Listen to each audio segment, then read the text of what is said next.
इस शोध से जुड़ा एक लेख न्यूयॉर्क टाइम्स में मार्च 1907 में छपा, जिसमें स्पष्ट तौर पर लिखा गया था कि डॉक्टरों को लगता है कि आत्मा का भी निश्चित वजन होता है। इसमें डॉक्टर डंकन मैकडॉगल नाम के एक फिजिशियन के प्रयोग के बारे में चर्चा थी। 1866 में स्कॉटलैंड के ग्लासगो में जन्मे डॉक्टर डंकन 20 साल की उम्र में अमेरिका के मैसाचुसेट आ गए थे। उन्होंने ह्यूस्टन यूनिवर्सिटी के स्कूल ऑफ मेडिसिन से अपनी पढ़ाई पूरी की थी और अपने जीवन का अधिकतर वक्त हेवरेल शहर के एक चैरिटेबल हॉस्पिटल में लोगों का इलाज करते हुए बिताया। उस अस्पताल के मालिक एक ऐसे कारोबारी थे जिनका व्यापार मुख्य रूप से चीन के साथ था। वो चीन से जो चीजें लाए थे उनमें से एक महत्वपूर्ण चीज थी फेयरबैंक्स का एक तराजू। ये तराजू सबसे पहले 1830 में बनाया गया था और इसमें बड़ी चीजों का सटीक माप आसानी से लिया जा सकता था। डॉक्टर डंकन जहां काम करते थे वहां आए दिन वो लोगों की मौत देखते थे। अस्पताल में वजन मापने की मशीन देखकर उनके दिमाग में इंसान की आत्मा का वजन मापने का ख्याल आया। न्यूयॉर्क टाइम्स में छपे लेख के अनुसार इस घटना के 6 साल बाद शोध का विषय लोगों के सामने आया। ये था ये जानना कि इंसान के मरने के बाद जब उसकी आत्मा शरीर से अलग हो जाती है तो शरीर में उस कारण क्या बदलाव होता है।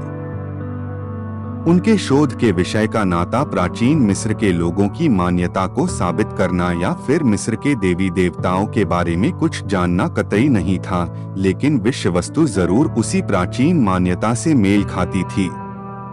आप समझ सकते हैं कि उन्होंने अपने शोध की शुरुआत ही इस बात से की कि मरने के बाद इंसान के शरीर से आत्मा अलग होती है, यानी वो आत्मा के होने या न होने पर कोई सवाल नहीं कर रहे थे।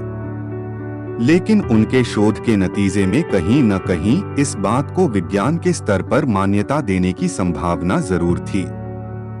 डॉक्टर डंकन मैकडॉगल ने एक बेहद हल्के वजन वाले फ्रेम का एक खास तरीके का बिस्तर बनाया, जिसे उन्होंने अस्पताल में मौजूद उस बड़े तराजू पर फिट किया। उन्होंने तराजू को इस तरह से बैलेंस किया कि वजन में एक औंस करीब 28 ग्राम के बराबर होता है से भी कम बदलाव को मापा जा सके। जो लोग गंभीर रूप से बीमार होते थे या जिनके बचने की कोई उम्मीद नहीं होती थी, उन्हें इस खास बिस्तर पर लिटाया जाता था और उनके मरने की प्रक्रिया को करीब से देखा जाता था। शरीर के वजन में हो रहे किसी भी तरह के बदलाव को वो अपने नोट्स में लिखते रहते।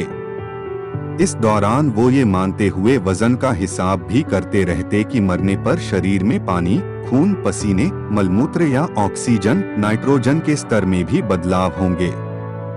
उनके इस शोध में उनके साथ 4 और फिजिशियन काम कर रहे थे और सभी इस आंकड़ों का अलग अलग हिसाब रख रहे थे। डॉक्टर डंकन ने दावा किया, जब इंसान अपनी आखिरी सांस लेता है तो उसके शरीर से 21 ग्राम वजन कम हो जाता है।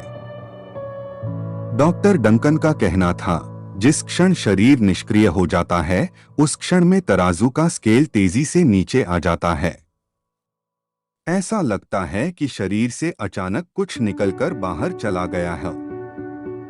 डॉक्टर डंकन के अनुसार उन्होंने ये प्रयोग 15 कुत्तों के साथ भी किया और पाया कि इसके नतीजे नकारात्मक थे।